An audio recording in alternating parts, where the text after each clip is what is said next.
Bienvenidas y bienvenidos a una nueva sesión del ciclo de debates organizados por Redacción Médica con la colaboración de Beijing. En estos debates mantenemos una conversación para analizar el presente y futuro de la leucemia linfocítica crónica y además de manos de sus especialistas. En esta ocasión nos encontramos en la Comunidad Valenciana, entonces pondremos el foco en cómo se realiza este manejo en esta región, así como el circuito del paciente.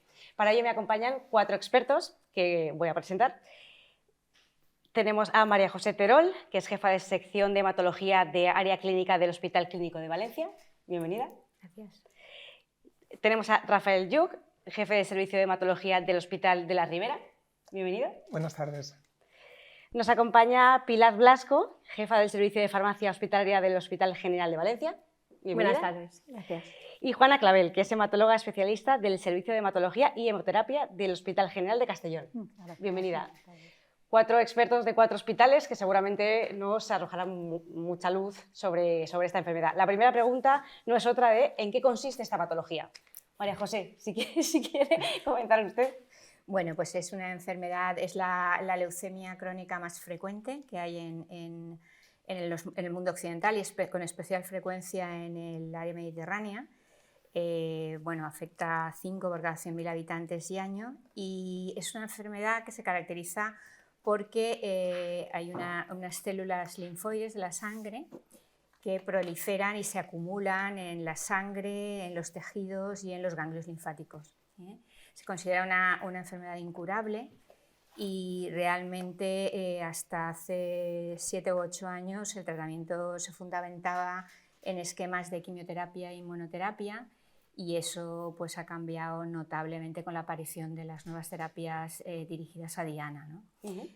Ha cambiado en cuanto al pronóstico fundamentalmente, ha mejorado mucho el pronóstico de la enfermedad y el perfil de toxicidad y la administración también es mucho más favorable.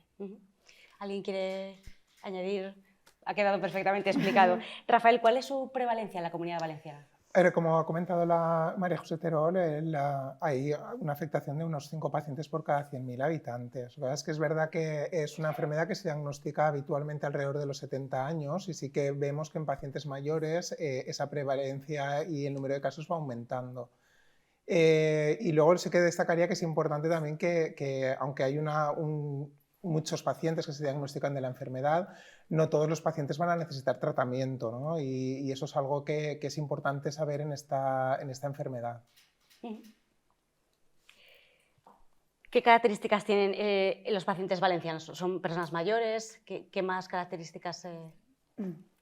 Bueno, las características de los pacientes valencianos con el LC pues son las características descritas de la LC de la población global y pues suelen ser pacientes con una edad media de 72 años y que hay un 10-15% que son menores de 50 años, es una minoría. Y es más frecuente en varones, generalmente están asintomáticos y bueno, algunos de ellos sí que pueden venir pues, con astenia, con síndrome anémico, adenopatías, síntomas relacionados con esplenomegalia, pero la mayoría suelen estar asintomáticos. ¿Y cómo es el diagnóstico en la Comunidad Valenciana? ¿Qué circuitos hay? ¿Lo estoy mismo? No. Bueno, ¿Cómo lo ves?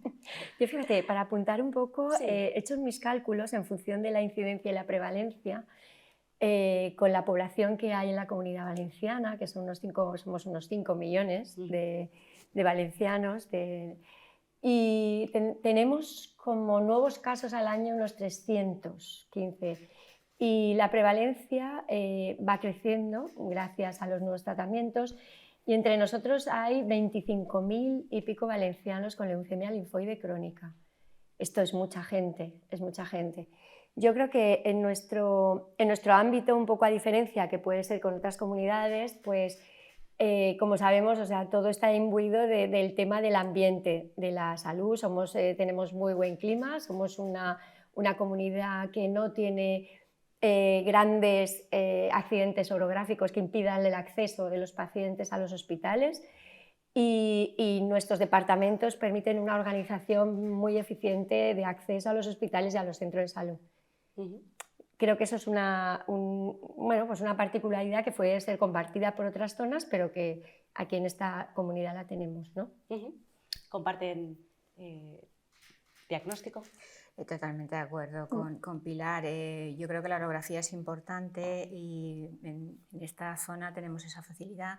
Además, tradicionalmente ha habido un grupo de trabajo ya desde el punto de vista de la especialidad desde hace bastantes años con especial interés en síndromes linfoproliferativos y de hecho en su momento editamos la primera guía clínica en isomía linfocítica crónica por delante de las guías nacionales. Qué bueno. O sea, siempre ha habido un interés con desarrollos de algunos trabajos que bueno, luego se ha visto interrumpido por el COVID, bueno, pero esperemos que lo retomaremos pronto. Sí. ¿Y cómo es el diagnóstico en la Comunidad Valenciana? A ver, yo creo que en el diagnóstico de la leucemia linfática crónica es un diagnóstico sencillo, porque hemos visto, como hemos comentado, la mayoría de los pacientes son pacientes que debutan de forma sintomática y en muchas ocasiones el hallazgo es casual en una analítica en pacientes que presentan una linfocitosis y a raíz de ahí, cuando ves que mantienen, se amplía el estudio, ¿no? El diagnóstico es muy sencillo porque es como una analítica realmente con un inmunofenotipo que lo que nos dice es que esos linfocitos cumplen características de leucemia linfática crónica. Es decir, el diagnóstico es sencillo, ¿no? Es verdad que aquí tenemos pues, distintos tipos de centro, donde pues, bueno, los centros que son hospitales terciarios disponen de todas las herramientas para hacer el diagnóstico porque lo tienen disponible en sus centros. Pero en los centros, estoy en un centro comarcal, en los centros comarcales pues tenemos circuitos de comunicación muy fluidos con los centros y es muy fácil que les lleguen las muestras para poder hacer el diagnóstico, ¿no? Entonces empezamos realmente, es un diagnóstico que se hace con una sospecha a raíz de los linfocitos, con una morfología que vemos en el microscopio muy característica y luego con una analítica, con un inmunofenotipo, confirmamos el diagnóstico y a raíz de ahí ya hacemos estudios de perfil genético y perfil molecular que nos van a ayudar un poco a establecer el pronóstico de la enfermedad. Y después, ¿cómo es? Ay, disculpe, adelante. No, yo quería un poco al hilo de lo que ha dicho Rafa, pues en los últimos años, sobre todo, bueno, clásicamente siempre ha sido conocida que la leucemia linfática crónica tiene una serie de alteraciones citogenéticas, pero yo creo que el avance en el desarrollo de nuevas técnicas de biología molecular pues ha permitido aterrizar realmente la determinación de esas alteraciones moleculares en nuestros pacientes, algunas de ellas muy importantes porque van a influir claramente en la decisión de tratamiento que vamos a tomar. Y eso yo creo que en la Comunidad Valenciana se ha implementado en los centros, tenemos capacidad para secuenciar el genoma de estos pacientes y además hay una buena red de conexión con los hospitales más pequeños. Fíjate, con lo que decís, es cierto que toda la parte esta de determinaciones moleculares, pero además yo también destacaría vuestro trabajo con otros profesionales en primaria, porque los primeros síntomas son muy difusos de un paciente con leucemia, ¿no? Es cansancio, a veces fiebre, que se puede confundir con otras muchas patologías, ¿no? Entonces hay muchos foros en los que se comparte con otros profesionales para que se detecte y se diagnostiquen a estos pacientes y se evite que vayan un poco deambulando por el sistema sanitario, por otros ámbitos, ¿no? Una vez ya el diagnóstico ya es muy técnico y lo que dice María José es verdad, o sea, se ha avanzado mucho porque fuente de ese diagnóstico más preciso tiene mucho que ver con el pronóstico y el tratamiento, ¿no? Pero también el trabajo que se ha hecho de que esos pacientes se diagnostiquen y que pasen a vuestras manos antes. Bueno, yo creo que muchos de nosotros, la hematología clásicamente diagnostica sus propios pacientes, ¿no? Tiene una parte de diagnóstico muy importante y entonces en el laboratorio cuando se detecta una linfocitosis, eso automáticamente genera un circuito de visión a microscopio directo y un mensaje del compañero del laboratorio al médico, al compañero de atención primaria, frotis compatible con tal, remitir a un servicio de hematología. Entonces, esa en nuestra experiencia, por lo menos, es la principal fuente de origen del diagnóstico, porque muchos pacientes realmente están asintomáticos en esa fase. Sí. O sea que el trabajo multidisciplinar es indispensable para el tratamiento. ¿Por qué es tan importante? Aparte de, pues de esa unión de profesionales, ¿cómo beneficia al paciente? ¿Te refieres una vez ya diagnosticado? Sí, eso es, sí. Hombre, el trabajo multidisciplinar siempre va a beneficiar mucho al paciente y a los que trabajamos con ese paciente. En este caso, yo creo que, como hemos hablado, que son pacientes de edad avanzada, muchos de ellos tienen comorbilidades que van a dirigir, algunas de estas comorbilidades van a limitar a veces la decisión terapéutica. Entonces, sí que es verdad que como son pacientes que rara vez al diagnóstico los vas a tener que tratar, pues si tienen ya comorbilidades que tú consideras que podrían afectarte en la decisión del tratamiento, pues por lo menos que estén lo más controladas posible, pues por el cardiólogo, por el nefrólogo. Eso siempre va a optimizar tu decisión terapéutica y el manejo del paciente. O sea, que es fundamental, vamos. Te quería preguntar por las comorbilidades, Juana, ¿cuáles son las más comunes? Las más comunes, pues las de la edad media de 70 años en la población general, pues suelen tener hipertensión, suelen tener diabetes, algunos vienen ya con su fibrilación auricular, nefropatía crónica, pero vamos, generalmente esa es lo más frecuente. Pues les quería preguntar también por la carga emocional que supone para los pacientes el diagnóstico, que hemos hablado del diagnóstico pues, que tienen, ¿no? ¿A qué se enfrentan los pacientes emocionalmente y psicológicamente tras el diagnóstico? Al final, yo siempre con los pacientes lo hablamos, ¿no? Yo cuando le digo, bueno, te vamos a dar el diagnóstico, digo, te voy a decir una palabra que asusta mucho, que decir, y ahora te explicaré lo que significa, ¿no? Porque cuando ya estamos dando un diagnóstico que su primera palabra es leucemia, ¿no? Sí, por eso. Entonces, que el paciente primero asuma que tiene un diagnóstico que lleva esa palabra, ya es un choque emocional bastante importante, ¿no? Si luego encima a eso le sumas que a lo mejor le explicas que no necesita tratamiento, claro, tienes que explicar el por qué. Porque claro, leucemia y no tratamiento son dos ideas que en la población chocan, ¿no? Entonces creo que es muy importante cuando tenemos el diagnóstico y lo vamos a comunicar al paciente, dedicar tiempo, es decir, a esa explicación, ¿no? A explicarles que al final leucemia lo único que significa es que hay células circulando en la sangre, ¿no? Y que lo importante realmente son qué células están circulando en la sangre, que en este caso son linfocitos, y luego explicar la palabra crónica, ¿no? Y muchos de ellos, de hecho, cuando haces un histórico, ves que esa linfocitosis a veces la tienen años, ¿no? Entonces hay que dedicar tiempo a explicar eso, porque luego el paciente tiene que aprender a convivir con un diagnóstico crónico que tiene la palabra leucemia y que además les explicas que podría ser que en su evolución necesitasen un tratamiento, ¿no? Entonces es como tener ahí una espada encima de la cabeza, donde dices, a ver en qué momento me va a caer esa espada, ¿no? Entonces es muy importante ese trabajo de explicar bien lo que es la enfermedad y que ellos al final se sientan, pues como yo les se lo explico, ¿no? Igual que te controlas la tensión o te controlas el azúcar, pues en este caso te vamos a controlar los linfocitos, ¿no? Pero es verdad que en la fase inicial hay como un choque emocional importante. Claro, es que oyen esa palabra y ya es...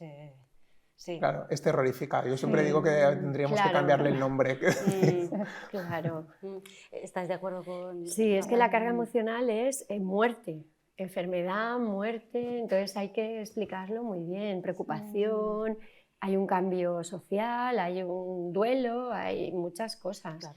Y lo cierto es que nuestro sistema sanitario es muy clínico, muy técnico, muy científico, y hay que tranquilizar también a las personas de que no se tienen que ir buscando ninguna atención sanitaria a ningún sitio, porque en España ya no hace falta viajar a ningún otro país extranjero. Aquí tenemos lo último.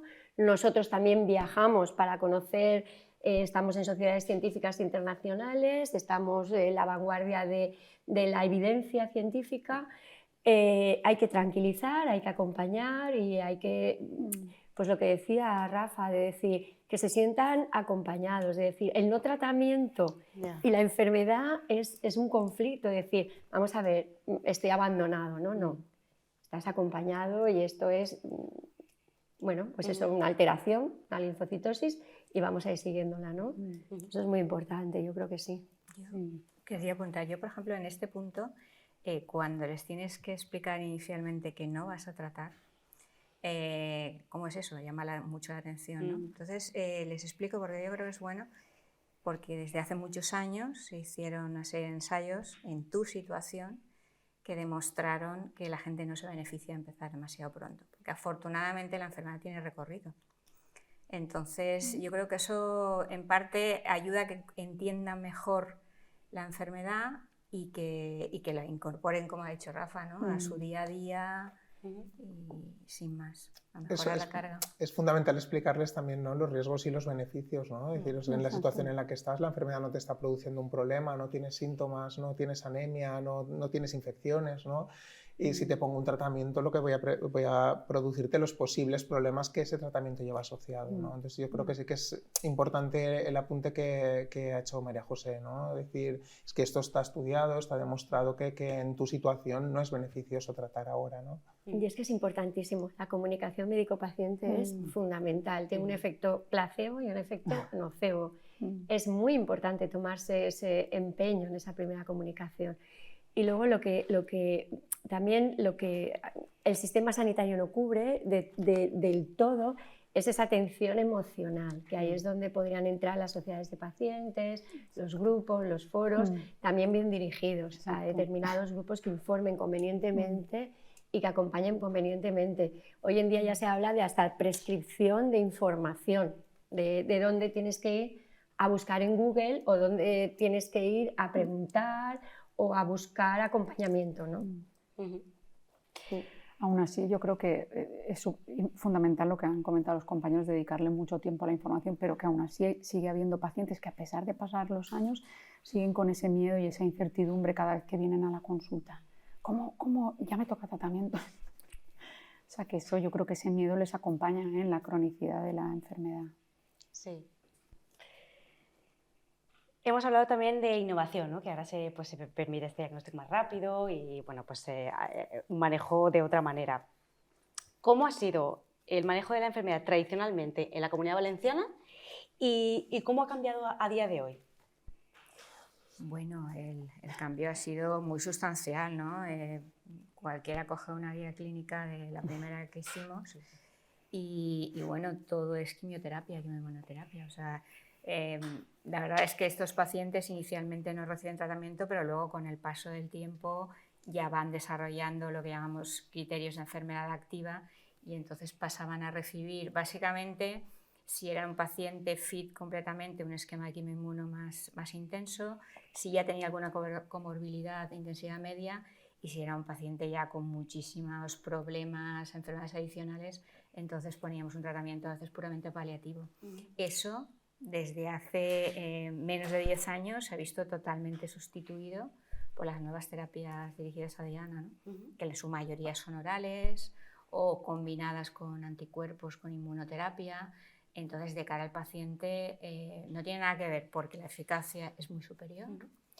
Y luego el perfil de toxicidad es completamente distinto. De hecho, cuando le dices, no te preocupes que no necesitas un tratamiento, pero ya ves que si el paciente tiene una serie de factores biológicos, lo va a necesitar, entonces ya lo vas preparando. Y si esto va progresando, pues utilizaremos un nuevo tratamiento que en su mayoría son orales. El descanso es brutal. Claro, ahí también eso destacar al hilo de lo que dices, María José, es que esa primera quimio era hospital de día, goteros, intravenoso, claro, y ahora es oral y te lo tomas en tu casa tranquilamente. Y además es que la supervivencia global ha pasado del tema de la quimioterapia de 2 años a 5 años, inmunoquimioterapia y a las terapias dirigidas que comentábamos antes, estamos ya en torno a los 10 años, 120 meses y tal. Y más, pues tenemos largos supervivientes ya. Entonces, claro, ha cambiado la vivencia de la propio tratamiento y los efectos secundarios mucho más amigables y luego el propio tratamiento, el esquema de tratamiento es mucho más fácil. Lo que pasa es que lo que siempre hacemos los farmacéuticos, que también, o sea, nuestra parte muy interesante es el tema de la adherencia, de la motivación del paciente para que cumpla su tratamiento oral, ¿no?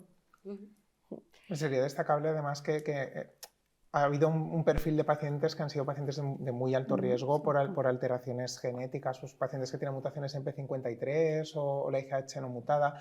En estos pacientes, desde luego, si ha sido un beneficio para todos en este grupo, yo lo destacaría, ¿no? Porque aquellos pacientes eran pacientes con un pronóstico absolutamente terrible con las inmunoquimioterapias, se trataban así porque tampoco era lo que teníamos, ¿no? Y en estos pacientes hemos conseguido que su supervivencia sea igual prácticamente que en el resto de pacientes, ¿no? En ellos ha habido un impacto muy muy claro y hemos cambiado completamente el perfil de toxicidad, completamente también la forma nuestra de manejar a los pacientes y las relaciones con farmacia, la importancia de la adherencia, o sea, ha habido un cambio muy, muy notable con los nuevos tratamientos.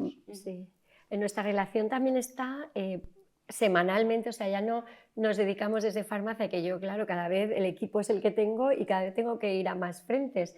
Pero lo interesante es que la farmacoterapia cada vez es más compleja. Entonces, los farmacéuticos estamos mucho más con vosotros los clínicos, en este caso vosotros los hematólogos, pero los oncólogos, los reumatólogos, en esos casos particulares de pacientes, que hay veces que yo no creo que haya un conflicto, porque en algunas veces he oído, ¿qué hacemos? ¿Protocolizamos o individualizamos? Digo, no, es que no son temas enfrentados, o sea, si tú protocolizas al 80% de los pacientes, más fácil es que des una buena respuesta a ese 20% que necesita un tratamiento particular. Entonces, esos son los que hay que discutir, donde tú tienes más incertidumbre. En el caso de los inhibidores del BTK sería pues aquellos pacientes que pueden ser fit, pero pueden tener comorbilidades cardíacas o temas que dices, bueno, ¿qué hacemos? Y en ese caso tomamos una decisión más común, apoyamos entre todos esa decisión y luego además hacemos ese seguimiento y ganamos experiencia y vamos sabiendo qué tipo de paciente se beneficia más o menos de qué tratamiento, ¿no? Yo creo que es fundamental estar conjuntamente y además en nuestro equipo interdisciplinar cada vez va apareciendo también más colegas clínicos, están ya los cardiólogos, luego también veremos que si tienen necesidades de una nutrición especial, o sea, cada vez los equipos se van ampliando porque la sinergia es, la verdad es que muy interesante porque los resultados son brutales y además la sinergia te permite llegar a más lejos con menos esfuerzo y hay muchos pacientes a los que atender, ¿no? Y bajando un poco a lo que es el abordaje multidisciplinar en la Comunidad Valenciana, estoy totalmente de acuerdo con Pilar, o sea, ha habido una mejoría notable con la incorporación de los farmacéuticos a un papel incluso más activo, ¿no? Aunque siempre habéis estado ahí, sí. Los cardiólogos, pero yo echo de menos un geriatra en la Comunidad Valenciana. Y esto sí que es una circunstancia muy particular de esta región y es que no se forman especialistas en geriatría. Y bueno, yo por mi implicación en la Sociedad Valenciana de Hematología pues querría un poco reivindicar el rol de esta figura, ¿no? En una sociedad que envejece claramente, que aumenta la expectativa de vida y que es un profesional que nos puede aportar mucho sobre qué paciente se va a beneficiar, va a quitar la subjetividad del ojo clínico, porque hay veces que ves entrar a una persona con aspecto mayor, pero luego le haces un test y es robusto, puede soportar cualquier medicación y bueno, quería transmitir un poco en este debate. Estoy de acuerdo, pero nosotros en ese aspecto somos un centro privilegiado porque sí que tenemos geriatra y es verdad que hemos trabajado esta relación con los geriatras y es efectivamente completamente una figura indispensable, ¿no? Es verdad que pues por las condiciones también del centro y hay pocos geriatras, entonces tampoco pueden dedicarse de forma no exclusiva a lo que es el paciente oncológico, pero cuando los hemos necesitado su valoración desde luego es muy importante y nos ayuda mucho en pacientes que ya nosotros hemos como hecho una preselección, ¿no? Nos ayuda mucho al manejo, entonces sí que vamos totalmente de acuerdo en que es una figura que debemos de reivindicar. ¿Estáis de acuerdo? Totalmente. Hay mucha unión. Sí, de cara a este trabajo multidisciplinar, que además me llama la atención que las innovaciones hayan unido más o se hayan beneficiado, os quería preguntar, porque tengo entendido que se trabaja como un grupo cooperativo de profesionales. Quería saber cómo funciona esto en la Comunidad Valenciana. Bueno, a ver, te refieres al centro, ¿no? Sí. A ver, es verdad que nosotros al final somos una especialidad muy autónoma en lo que es el diagnóstico, ¿no? Pero desde luego necesitamos a radiólogos, necesitamos a cardiólogos ahora con las nuevas terapias. Entonces, creo que al final es un trabajo que tenemos que hacer con nuestros compañeros del centro para establecer circuitos, ¿no? Entonces, es verdad que cuando tú hablas con tus compañeros, nosotros en nuestro caso es un hospital comarcal, ¿no? Donde las relaciones pues, son a lo mejor más sencillas que en hospitales más grandes.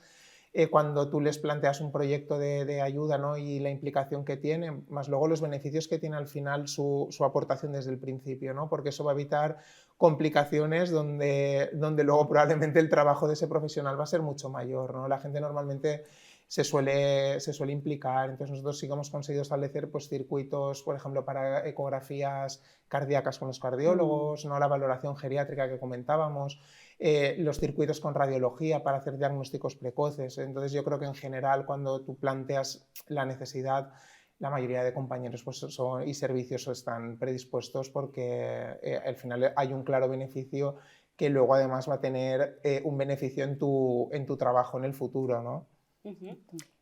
Fíjate, al hilo de lo que dices, sí que es verdad que surge como, yo diría que de abajo arriba, o sea, vimos la necesidad de tener esos grupos de discusión en nuestros hospitales cada semana.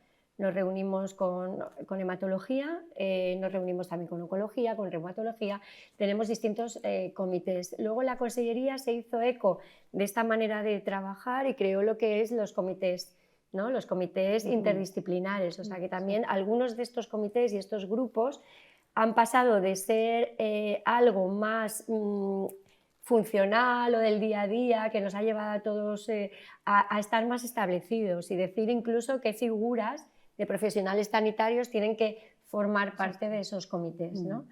Entonces, yo creo que esa particularidad aquí en la Comunidad Valenciana es interesante. Y además, en la toma de decisiones y protocolización a nivel de la Consellería, también se forman grupos interdisciplinares de profesionales. Entonces, eso se nota porque las decisiones son mucho más colegiadas, mucho más consensuadas, hacen vías clínicas, consensos. Yo creo que eso es muy interesante. Y luego aquí tenemos una particularidad que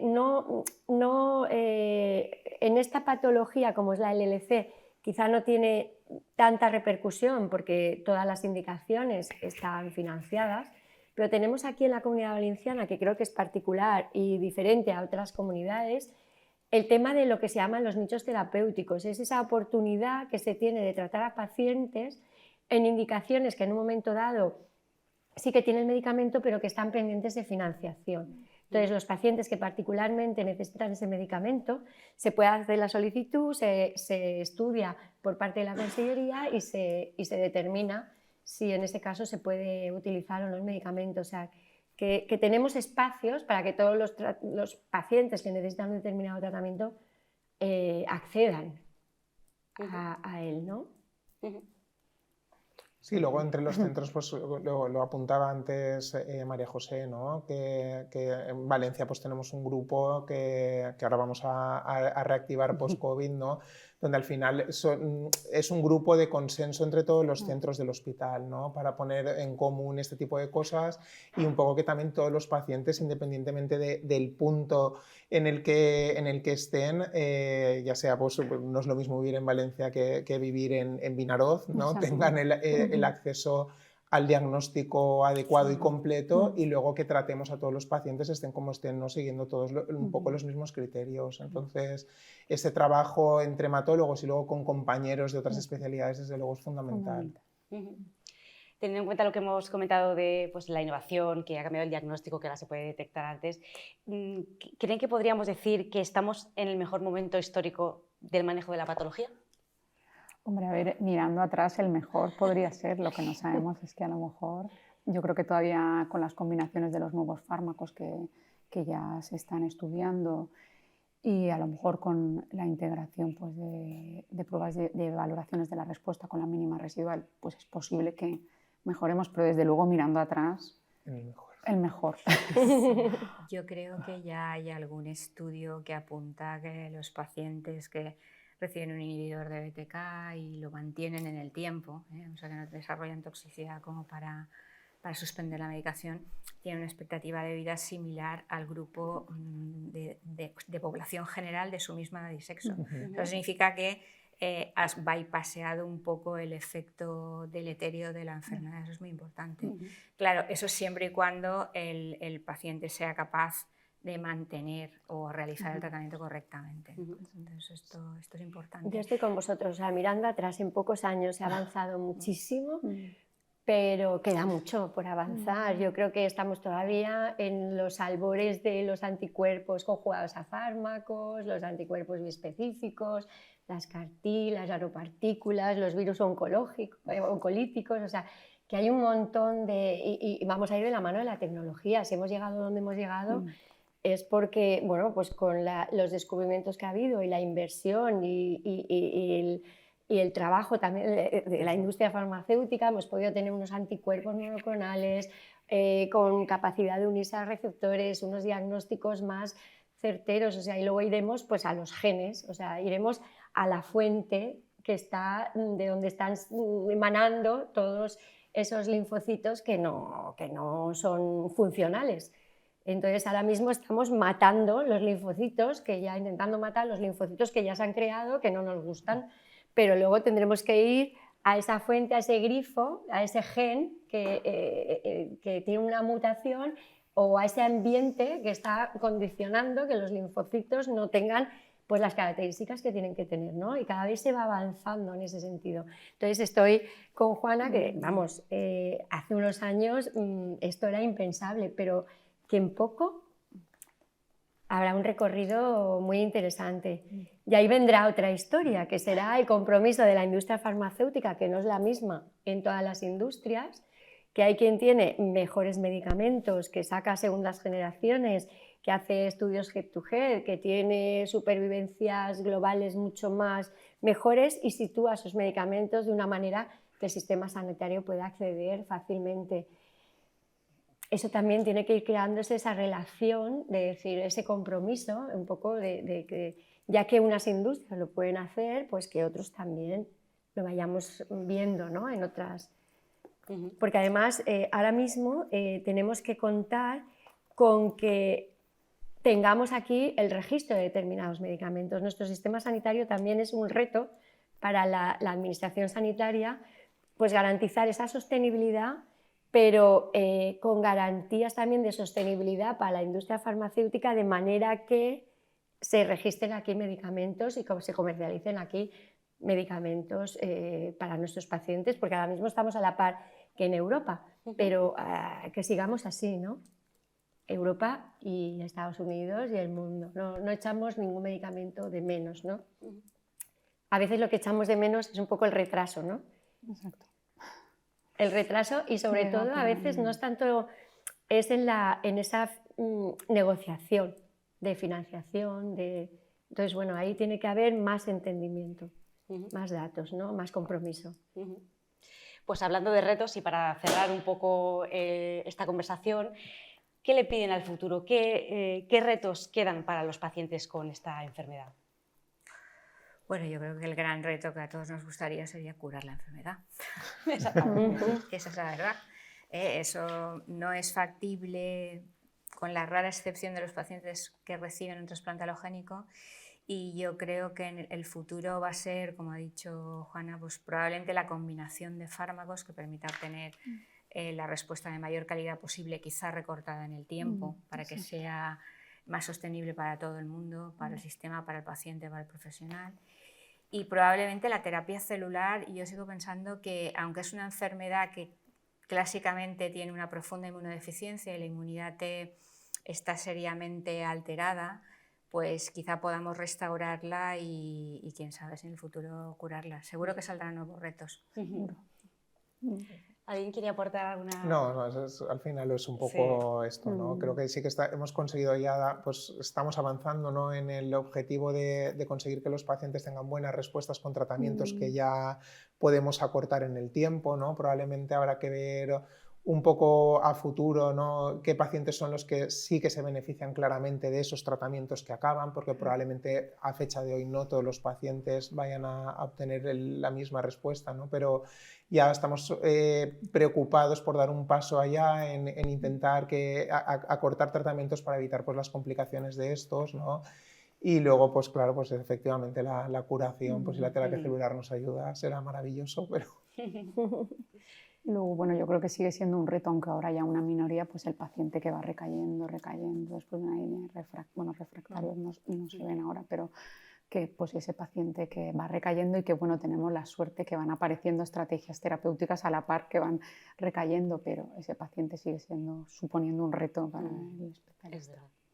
Y en eso quiero reivindicar y, bueno, y animar también a todo el mundo, a la comunidad científica y por supuesto a la industria, en que es necesario continuar profundizando en la biología, ¿no? Porque bueno, conforme vamos avanzando nos damos cuenta que es realmente un mundo, y tal y como ha dicho Pilar, es una enfermedad muy compleja donde influye mucho el microentorno, influye mucho el tratamiento que tú le das al paciente, porque vas seleccionando clonalmente bueno, pues aquella parte de esas células linfoides que son más resistentes, ¿no? Entonces, probablemente los pacientes que veamos en el futuro y que nos progresen no tengan las mismas características biológicas que los que han recibido quimioterapia en su momento. Y yo creo que es importante tener unos buenos estudios biológicos en el momento en que decidimos iniciar otra línea de tratamiento, que hayan proyectos innovadores que, al igual que se permite establecer circuitos, abordajes, se permita hacer un buen estudio de resistencias, un buen estudio de secuenciación molecular, un buen mapeo óptico. O sea, quedan todavía muchas cosas por cubrir y sí que me gustaría un poco reivindicar estas ideas. Les quería preguntar cómo trabajan en el grupo de hematólogos de la Comunidad Valenciana. Pues mira, en la Comunidad Valenciana disponemos de un grupo específico de estudio de los síndromes linfoproliferativos, que el grupo HELP, que se fundó hace ya más de 15 años y que, como dato curioso, generó una primera guía clínica de leucemia linfocítica crónica. Y bueno, en ese seno pues hemos tenido y tenemos reuniones periódicas para actualización de datos, realización de estudios, y es un foro de comunicación entre nosotros. Sí, este grupo al final nos ayuda un poco a como comentábamos, ¿no? A que todos vayamos un poco en la misma línea, buscando que todos los pacientes de la comunidad pues tengan las mismas oportunidades. Hablando de pacientes, les quería también preguntar qué papel desarrollan para ustedes las asociaciones de pacientes, de la Comunidad Valenciana concretamente, y si notan que representan una ayuda para las personas que conviven con la enfermedad. Aquí hay una asociación en la Comunidad Valenciana particularmente, ASLEUVAL, que es una asociación muy implicada, hace muchísimas actividades, bueno, tanto es que su presidente es el miembro lego de nuestro Comité Ético de Investigación Clínica, entre otras cosas. Participa en muchísimas iniciativas, saben mucho de lo que necesitan los pacientes y sus familiares, y se han ocupado de saber también mucho de las necesidades de los profesionales, de los circuitos de los hospitales, nos conocen, saben de la enfermedad, entonces son un nexo de unión maravilloso, maravilloso. Y dan mucho soporte, yo creo que es muy importante, porque aunque nosotros tengamos toda la empatía del mundo con nuestros pacientes de leucemia linfocítica crónica, de cualquier patología, cuando uno es paciente y hay cosas que en la clínica no se dicen y que luego preocupan en el día a día. Y estas asociaciones tienen muchísimo apoyo psicológico, porque se ha dicho antes que hay muchos años de los pacientes que no necesitan tratamiento, pero que hay que acompañarlos en hábitos saludables, en dudas sobre nutrición, en distintas actividades que cubren muy bien las asociaciones de pacientes, y en particular esta nuestra es, vamos, yo creo que ejemplar. Ayudan también en temas que son un poco que se nos escapan a la práctica médica, ¿no? Como puede ser consejo para solicitar ayudas, porque hay pacientes pues, que necesitan, dejan de trabajar, ¿no? Tienen también para pacientes que viven lejos de los centros referentes en la comunidad, tienen un piso para, por ejemplo, dar ese apoyo, ¿no? Cuando necesitan los pacientes pues, que viven lejos trasladarse a Valencia. Entonces creo que es una asociación que trabaja mucho y de verdad por el bienestar del paciente, ¿no? Además hacen jornadas de información, hacen de divulgación médica, entonces vamos, a mí me parece que hacen un papel que es absolutamente fundamental. Y luego hay una figura que es el cuidador. Entonces las asociaciones de pacientes cuidan también el entorno del paciente, no solamente al paciente sino a sus familiares, porque cualquier enfermedad crónica como puede ser la leucemia linfoide crónica, modifica los hábitos de toda la familia. Entonces, hacen también ese papel de cuidado, ¿no? Creo que estas asociaciones también ahora, en la época que vivimos de redes sociales, foros, información, les aportan una información veraz. Entonces es importante porque... Es clave, porque si lo pones en Google, sí. Doctor Google, siempre ha traído, vamos... Sí. Y luego es curioso porque a nivel de diseño de ensayos clínicos, hay países de Europa y en Estados Unidos donde el propio diseño del ensayo a veces es supervisado por las asociaciones de pacientes. Un dato curioso. Igual que en los proyectos europeos de colaboración, un punto de calidad importante para conceder un proyecto europeo es que haya una asociación de pacientes implicada. Entonces yo creo que van a ver, tienen un papel creciente en la atención sanitaria, en el LC en particular y en toda la oncología. Pues por último, y aunque sea un poco difícil, les voy a pedir a cada uno que en una frase hagan una conclusión del debate. Pues bueno, estamos probablemente en el mejor momento histórico de la LLC, con retos muy importantes en el que vamos a necesitar a todo tipo de profesionales para seguir avanzando y mejorar la calidad de vida de los pacientes y aparte de que vivan más, vivan mejor. Para mí sería las nuevas terapias dirigidas a Diana han cambiado todo el tratamiento de este paciente, de los pacientes con el LC y han mejorado el pronóstico y la calidad de vida. Muchas gracias. Es difícil resumirlo. Sí, participo de la misma idea. En poco tiempo hemos visto muchísimo avance. Además, estamos en un momento de la farmacoterapia muy diferente. Es como que hemos ido muy inside, eran desde los signos y los síntomas a saber qué proteínas están implicadas, qué transmisores, y vamos cada vez más a ver, y ahí estará la curación. Es decir, vamos a cambiar un poco qué significa el crónica, que a ver si ya la estamos cronificando, es una enfermedad que ya estamos cronificando. Y bueno, estamos en un momento pues, de ilusión y de mucha... en este camino hacia adelante pues hay que ilusionar a los pacientes también en participar en ensayos clínicos, en colaborar ya no solamente en la parte clínica, interdisciplinar de la parte clínica de asistencia, sino también en esa parte interdisciplinar de investigación, porque hace falta también, ahora empiezan... Pues eso, es decir, antes tratábamos a una diana solo, ahora empezamos a tratar 2 dianas, luego veremos, conforme vayamos sabiendo más de las vías de señalización, pues iremos viendo y hay, bueno, pues pueden haber distintas combinaciones, distintas estrategias, distintas dosificaciones y todo eso hay que ir estudiándolo a base de ensayos clínicos, ¿no? Entonces yo creo que ese también es un momento interesante. Gracias, Pilar. Bueno, pues yo me quedo con todo el avance que hemos repasado de todos estos últimos años, la innovación que se va consiguiendo paso a paso y luego sobre todo que con estas nuevas estrategias pues la esperanza de vida de estos pacientes pues ya es cercana a igualarse a la población general y eso es un éxito. Perdonad, y se me ha quedado el tema de la sostenibilidad. Esto exige un compromiso de ver cómo utilizamos lo mejor posible nuestros recursos en nuestros pacientes, porque es que hay muchos pacientes para tratar. Y esto pasa también por tener un lenguaje nuevo con la industria farmacéutica, un lenguaje nuevo de visión, de negociación, de implicación, de compromiso.